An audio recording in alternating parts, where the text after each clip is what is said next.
When people think of fibromyalgia, words like lazy, complainer, they don't know what they're talking about. That's not really a word, but that's what they say. It's not real. It's in your head. You're fabricating it. Mistrust, sick. In fact, an aside is that I had a rheumatologist who looked at me and laughed and told me I looked cute when I cried. Shocking as that is, I'm shocked now. I was dumbfounded. I did not know what to say to him. The question about doctors, and are they aware of fibromyalgia? Do they know what to do?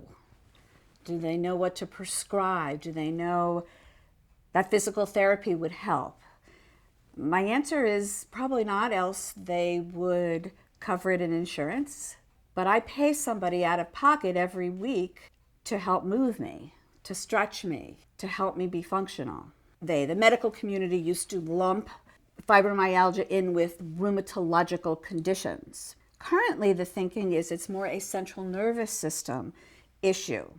So neurologists are oftentimes seeing patients. Psychiatrists see fibromyalgia patients because there's a depressive component. And I guess who wouldn't be depressed if you were in pain on all quadrants of your body for 3 months or longer? So that's one doctor that I had success with. I found a good psychiatrist. I don't want you to think that I'm complaining, because I'm not. I'm not complaining. In fact, having fibromyalgia has taught me a lot. The proverbial be here and now, or live in the moment. I enjoy moments. I enjoy moments today because I can. At this moment, I don't have a support group like that we meet on Wednesdays at 6. It seems like not enough people are interested in doing that right now. So we have to figure out why that is, and that's part of what the National Association is working on, one of the many issues we're trying to work on. There's a lot of myths about fibromyalgia. The myth that it's all in my head.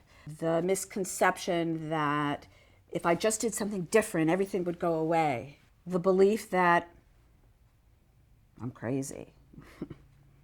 I'm not. I'm not crazy. And it's not all in my head.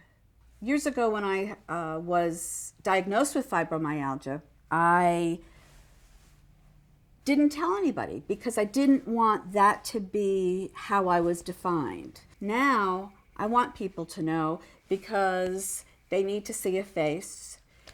People need to know that it's not just the sick person that has fibromyalgia. A support group can offer somebody with fibromyalgia a lifeline to feeling that they're not alone. And because many people with fibromyalgia feel like they're so alone and are so isolated, a support group can be one other person. It doesn't have to be the traditional group that we think of, meeting in a room and complaining, because that's not what it is. It's a group of people who understand. I used to lie in bed. I used to be in bed until just before 2 o'clock when I needed to go to the elementary school and pick my young boys up. Somehow I learned that exercise might help me function and live a normal life. I don't think that there's going to be a cure for fibromyalgia. I hope that there will be a more consistent, successful way of treating fibromyalgia. So people need to take charge of themselves. The medical community needs to know that I'm not crazy and I'm okay, but I want your help and your support, but don't feel sorry for me. The National Fibromyalgia and Chronic Pain Association can be found online as a Facebook page, and the National Fibromyalgia and Chronic Pain Association can be found at FMCP Aware.